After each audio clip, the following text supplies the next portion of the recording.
संचालित राम कथा सत्संग, जिसका दोहा नंबर 120 आपने सुना। भगवान हनुमान जी साक्षात इसके मुख्य श्रोता हैं। आप सबके साथ प्रमुख श्रोता भगवान हनुमान जी सुन रहे हैं।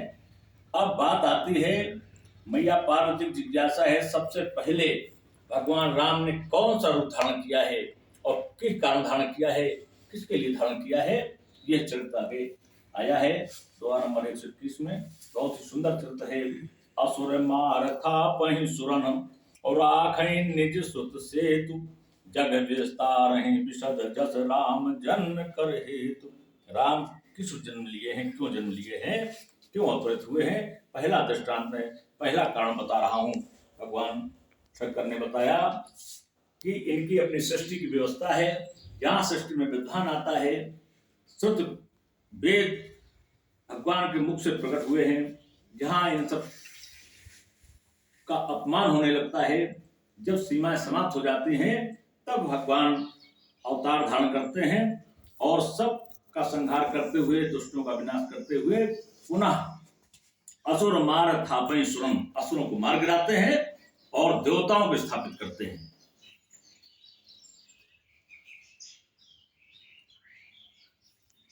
और राखें निज सुत से, और अपने वेदों की सुरक्षा करते हैं, अपने नियमों की सुरक्षा करते हैं। अपना जो उन्होंने नियम बना रखा है, जिससे सृष्टि का संचालन होता है, उसको सुरक्षित करते हैं। जग विस्तार विशद जस, जैसा जग में विस्तार है सारा विश्व जानता है।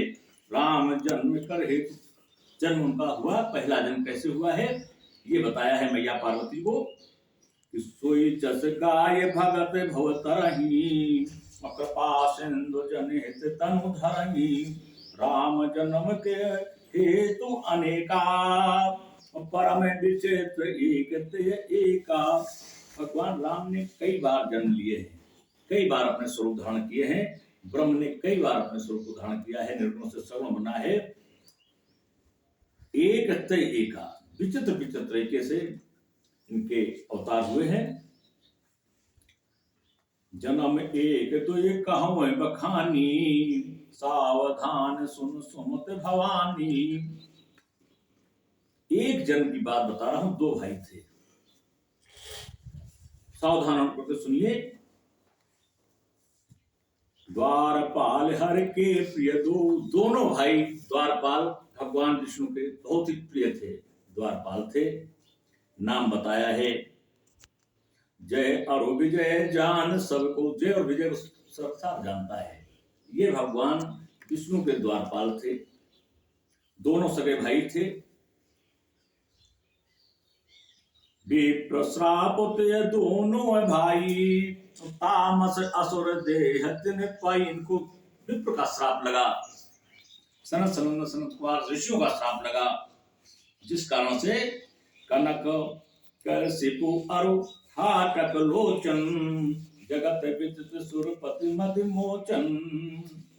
विजयी समर वीर विख्याता, धर बाराह बपु एक निपाता। हुई नर हरि दूसर पुनि मारा, जन प्रहलाद सुजत विस्तारा। उस श्राप से एक नरसिंह बना और एक हिरण्यकश्यप बना है। एक हिरणाक्ष बना, नरसिंह तो भगवान थे, एक हिरणाक्ष बना है। एक भाई हिरणाक्ष हुआ और एक हिरण्यकश्यप हुआ। बहुत ही सुंदर प्रसंग हमारी मैया को लगा, बड़ी मैया प्रसन्न हुई। उन्होंने कहा हिरणाक्ष और हिरण्यकश्यप के लिए अवतार लिया भगवान ने, फिर इनका क्या किया है बताया।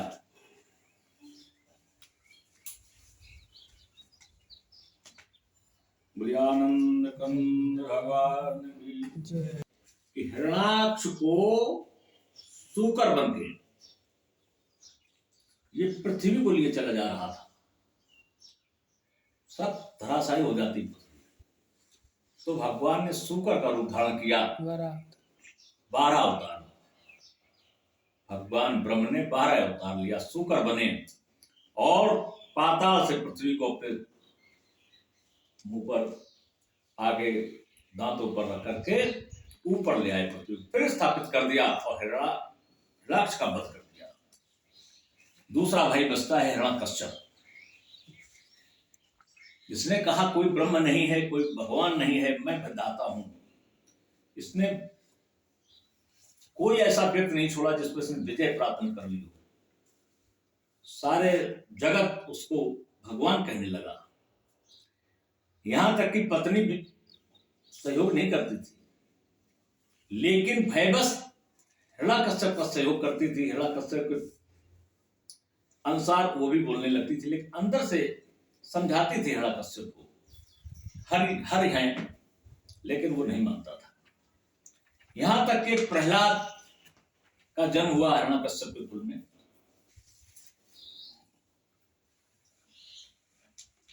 और प्रहलाद को भी उसने कहा, उसके विचार जो हरि भक्त था, वो भगवान हरि का जप करता था।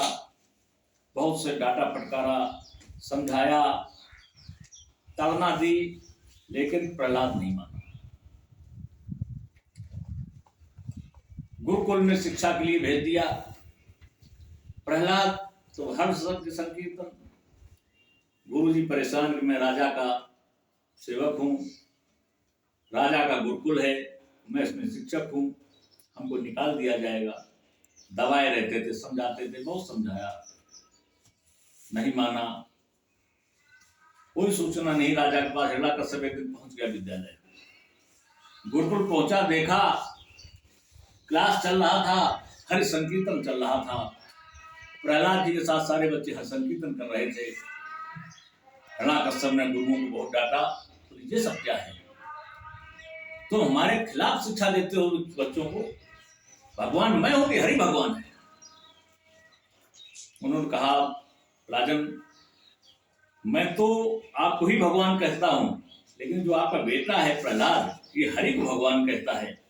और सारे बच्चे से साथ हो जाते हैं। फिर डांट फटकार लगाई।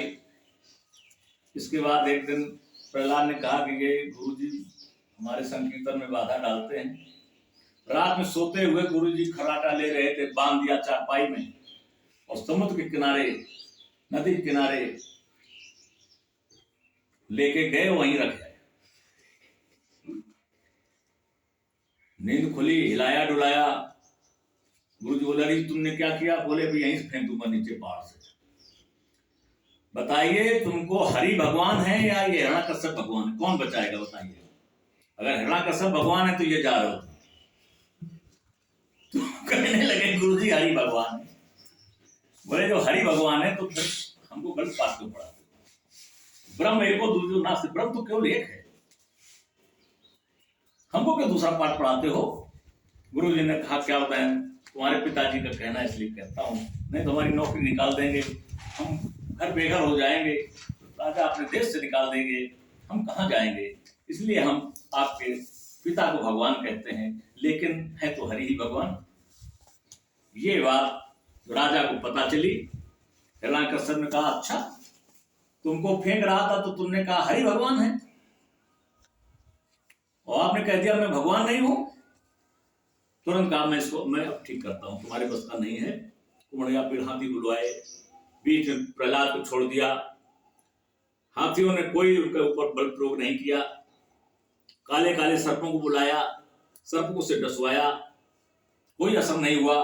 भगवान शंकर ने सारा जहर सर्पों का लिया, एक प्याला भर के रख दिया जहर पिलाने के लिए, इसको पिलाइए। प्रहलाद जी ने लिया प्याला और पी गए। भगवान शंकर ने, और तो प्रहलाद के थे, लेकिन पी गए भगवान शंकर। कोई असर नहीं हुआ, प्रहलाद को कोई असर नहीं हुआ। बड़े परेशान थे हिरण्याकश्यप, बोले क्या करें? तब तक देखा एक आवा लगा दिया, कुमार ने गांव में आवा लगा दिया, और उसमें बिल्ली के बच्चे बैठे थे। बाद में बच्चे ने बताया कि मम्मी इसमें बिल्ली के बच्चे थे, आपने आवा लगा दिया। अब आवा जलने लगा, उस आग को कौन अलग कर सकता है? बढ़िया बढ़िया पकाने के लिए आवा लगाया जाता है। कैसे हो? सबने कहा प्रहलाद के पास चलो। यदि हरि उनका भगवान है तो प्रहलाद ही बचा सकता, कोई नहीं बचा सकता। सारे लोग पहुंचे, उन्होंने कहा क्यों भगवान का संकीर्तन करो, हरि संकीर्तन करो, बच्चे तुम्हारे सुरक्षित बचेंगे, कोई तुम्हें हत्या का दोष नहीं लगेगा, बिल्ली के बच्चे सुरक्षित बचेंगे। सभी ने भगवान हरि पर विश्वास किया, हर संकीर्तन करने लगे, पूरे गांव हर संकीर्तन। हिरण्याकश्यप बोला ये सब क्या है? प्रहलाद को किसी तरीके नष्ट करना है। विचार करने लगा क्या करूं, कोई रास्ता नहीं। इतने इतने मैंने प्रयत्न किए, पहाड़ों से फेंक दिया, प्रहलाद को ले जाकर के पहाड़ों से फेंकवा दिया। नीचे भगवान शंकर, भगवान विष्णु अपने हाथों में ब्रह्म ने स्वयं ले लिया, बच गया प्रहलाद। सुबह आवा 2-3 दिन में जब समाप्त हुआ, तब तक संकीर्तन चल रहा था, देखा बिल्ली के बच्चे सुरक्षित, कोई नहीं मरा। आस्था जाग गई कि नहीं ब्रह्म एक है। और लेकिन ब्रह्म सबको कष्ट क्यों देता है? ये बड़ी विडंबना थी। वेद पुराण ने कहा कि ब्रह्म जल्दी अपना स्वरूप धारण नहीं करता है, किसी न किसी को किसी किसी के स्वयं के स्वरूप में शक्ति प्रदान कर देता है, वो धर्म की रक्षा करते हैं। और जब उनसे भी धर्म की रक्षा नहीं होती, तब वो अपने स्वरूप में आता है, तब वो सद्गुण बनता है, सगुण बनता है। ऐसे पार्वती के वचनों को भगवान शंकर ने समझाया। तब तक होलिका आ गई। भैया क्यों दुखी हो? हिरण्याकश्यप का भैया क्यों दुखी हो? मैं क्या बताऊं, संसार मुझे भगवान कहता है, मेरा बेटे मुझे भगवान नहीं कहता, पूरा राज्य भगवान के हरि को भगवान कहने लगा है। कोई भगवान हरि को भगवान नहीं कहता था, हरि को कोई नहीं जानता था। इतने वर्षों से मेरा कई हजार वर्षों से राज्य चल रहा है, कोई हरि का कोई मंदिर नहीं, कोई कुछ नहीं। ये प्रहलाद ने तो बड़ा हमारा नुकसान किया, इसे मारना है, कैसे मरे, मरता नहीं है। बोले अरे भैया इसमें बहुत सी बड़ी बात, सूर्य भगवान ने हमको एक चादर दी है, और चादर का ये प्रभाव है कि अग्नि में बैठ जाओ, चांद जा बैठ जाओ, जलती नहीं, कभी तेज नहीं जलती। बोले उससे क्या? बोले बस तैयारी करो, हम गोद में खिलाने के बहाने बैठ जाएंगे, और लकड़ी जमा कराओ, कंडे उंडे गांव जितना इकट्ठा कर दो, होली जलाओ, और हम बैठी रहेंगे लेके, वो जल जाएगा, हम बच जाएंगे, बस हो जाएगा तुम्हारा काम। कौन सी बड़ी बात? और आपका नाम भी नहीं आएगा कि राजा ने बेटे को मरवा दिया, बाप ने बेटे, ये भी नहीं आएगा, और आपका दुश्मन समाप्त हो जाएगा।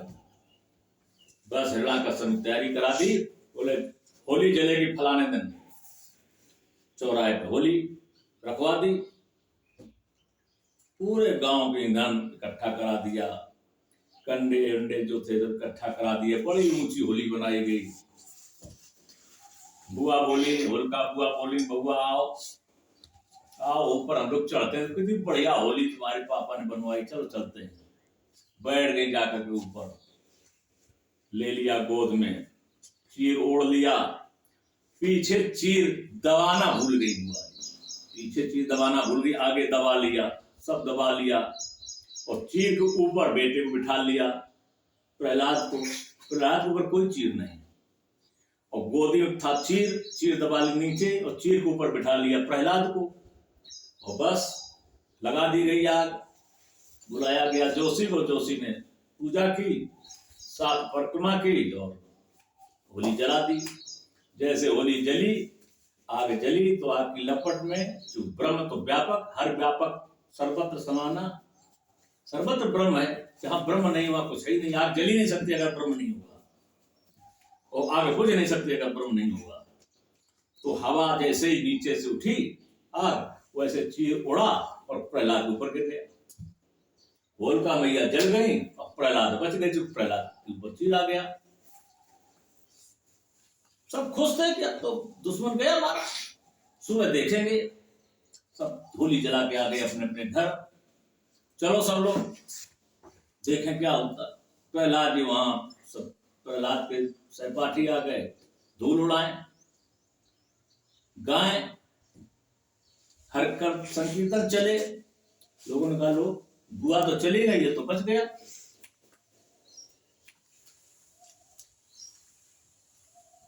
वह कैसे मरेगा? बोले आज मैं मारता हूं। लोहे का खम्भ तैयार कराया, आया प्रहलाद को, बोले देख प्रहलाद, पूरे खम्भ को देखो, तुम्हारा हरि कहाँ है?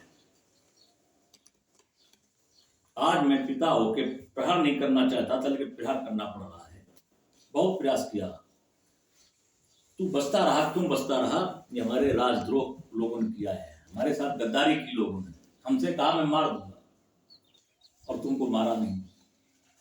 हमारी बहन ने धोखा दी, अपने प्राण त्याग दिए, तुम्हारे ऊपर चीज डाल के तुम्हें बचा दिया, लेकिन तुम्हारी रक्षा की है। आज मैं स्वयं खड़ से तुमको मारूंगा, देखे तुम्हें कौन बचाता है। देख ले खम्भ को, लाल खम्भ है। प्रहलाद ने देखा चींटी रेंग रही थी। हर व्यापक है, कैसे सामने आएगा तुम्हारा हरि? कैसे प्रकट होगा? वो ये मैं जाना, प्रहलाद जी ने कहा मैं तो केवल इतना जानता हूं, प्रेम अगर है तो भगवान प्रकट हो जाते हैं। प्रेम में भगवान भक्त के मनोरथों को पूरा करते हैं। अपना मान भले ही चल जाए, चला सम्मान करते हैं। वो रही है, प्रहलाद जी खड़े हैं, कहते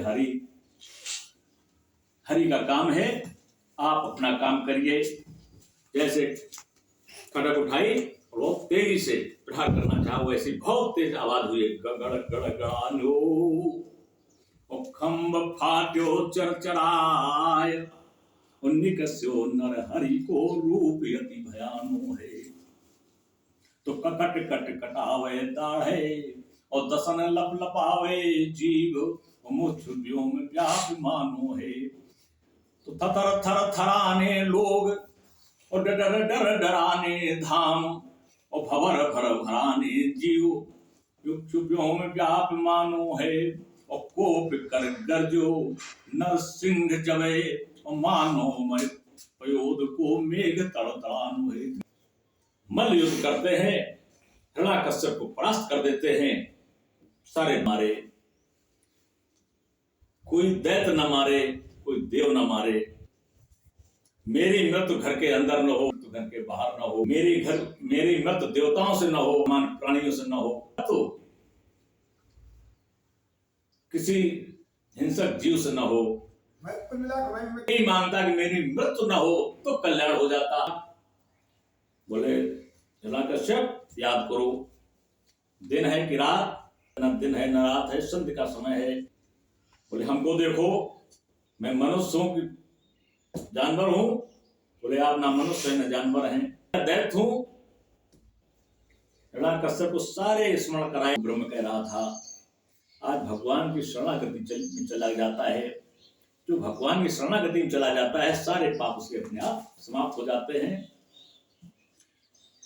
फाड़ दिया नाखूनों से पूरा हिरण्याकश्यप का हृदय विदीर्ण कर दिया, हाथों को निकाला, गले में डाल लिया। वहां भगवान का नाम पड़ा, अंतड़ी भगवान। बोले अंतड़ी भगवान जय। को रोक दें, क्या इनके गुस्सा को शांत कर दें।